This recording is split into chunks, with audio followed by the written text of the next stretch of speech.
वर्तमान में जो भारत का पॉलिटिकल सिनेरियो है, इस पॉलिटिकल सिनेरियो में माइनॉरिटीज़, बैकवर्ड क्लासेस और जो मार्जिनलाइज सेक्शन है, इनका पॉलिटिकल एम्पावरमेंट हो पाना थोड़ा कठिन है, थोड़ा मुश्किल है।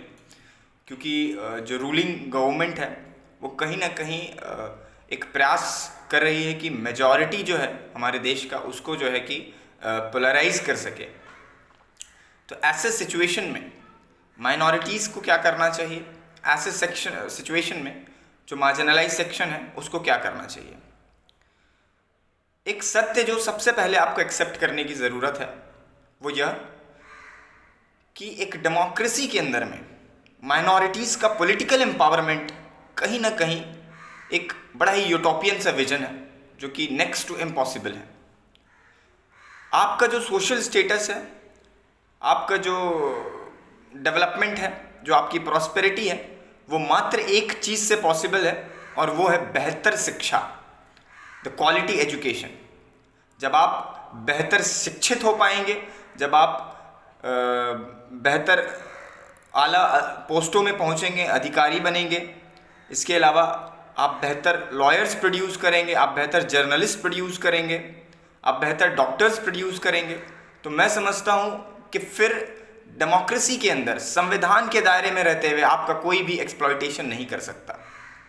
तो इंस्टीड ऑफ आप सड़क पर निकल करके जो है कि प्रोटेस्ट करें, क्योंकि आप एक चीज़ को समझें, मैं प्रोटेस्ट को ख़राब नहीं बता रहा हूँ, क्योंकि प्रोटेस्ट का एक अलग ही इतिहास रहा है हमारे मुल्क का। जो हमारे बापू महात्मा गांधी जी ने हमें नॉन वायलेंस का जो पाठ पढ़ाया था, जो सत्याग्रह हमें सिखाई थी, वो कहीं ना कहीं बहुत इफेक्टिव है और हम सब इस चीज़ को इतिहास पढ़ करके महसूस कर सकते हैं। लेकिन जो आज प्रेजेंट का दौर हो चुका है, आप समझिए कि जब आप सड़क पर निकलकर प्रोटेस्ट करते हैं, सामने वाले जो आपका अगेंस्ट स्टेट गवर्नमेंट है या फिर जो भी यूनियन गवर्नमेंट है, उसके पास पूरा अधिकार है, उसके पास प्रशासनिक ताकत है आपको दबा देने का, आपको चोट पहुंचाने का, आपको जेलों में डाल देने का।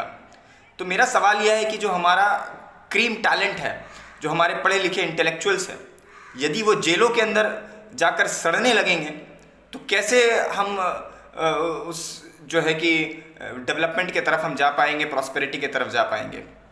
तो कहीं ना कहीं हमें एक दूसरे विकल्प की तलाश करनी होगी। ठीक है, प्रोटेस्ट करना, पीसफुल प्रोटेस्ट करना, ये अपनी जगह अच्छी बात है। अभी प्रेजेंट में बहुत सारे जगह पे ऐसे केसेस आप देखने को मिलता है जहाँ पर लोग सड़क पर उतर रहे हैं, प्रोटेस्ट कर रहे हैं, फिर सामने से प्रशासन आती है और उन्हें जालिमों की तरह जो है कि पीटती है और फिर जेल में डाल देती है। तो इससे कहीं ना कहीं कुछ भी हासिल नहीं होना है। तो बेहतर यही है कि हम अपने समाज को शिक्षित करें, हम अपने जो आने वाली नस्लें हैं उनको बताएं कि आप संविधान को पकड़ें, संविधान को पढ़ें और संविधान के दायरे में रह करके अपने जीवन को व्यतीत करें। आपका एम्पावरमेंट जो है वो 110% होगा। आप पॉलिटिकल एम्पावरमेंट की तरफ डाइवर्ट मत होइए। पॉलिटिकल एम्पावरमेंट इस मुल्क के अंदर में माइनॉरिटीज़ का, बैकवर्ड क्लास का, मार्जिनलाइज सेक्शन का, ये बहुत ही यूटोपियन विजन है। दूसरा जो सबसे इम्पोर्टेंट मैसेज मैं देना चाहूँगा, ख़ास तौर पर माइनॉरिटीज़ को, जो हमारे मुस्लिम सेक्शन है, इन्हें लगता है कि भाजपा है या बीजेपी है या आरएसएस है या जो संघ परिवार है, ये उनके असली दुश्मन है। इन्होंने इनका जीना हराम कर रखा है इस मुल्क के अंदर। साहब, अगर आप इतिहास को पढ़िएगा तो आपको समझ में आएगा कि आज जो जिस तरह के ताकत में है, ये लगभग 2014 के बाद से है।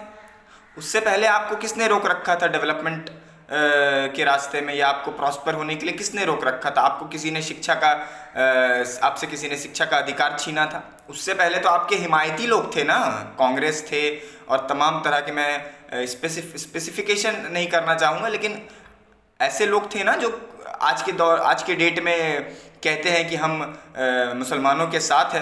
तो उनकी सरकारें थी, तो उनकी सरकारों में आप शिक्षित क्यों नहीं हो पाए? आप डेवलप क्यों नहीं हो पाए? आपकी कौम आज की तारीख में लॉयर्स क्यों नहीं प्रोड्यूस कर पाए, जर्नलिस्ट क्यों नहीं प्रोड्यूस कर पाए उस लेवल पर कि आज हमें ये दिन देखना पड़ रहा है?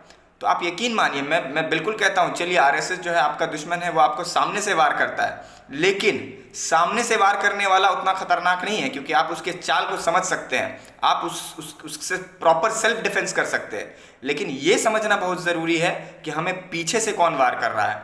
पीछे से कौन हमारे पीठ पर छुरा भोंक रहा है, कौन है जो हमारा हिमायती बनने का प्रयास करता है लेकिन पीठ पीछे हम पर ही वार करता है।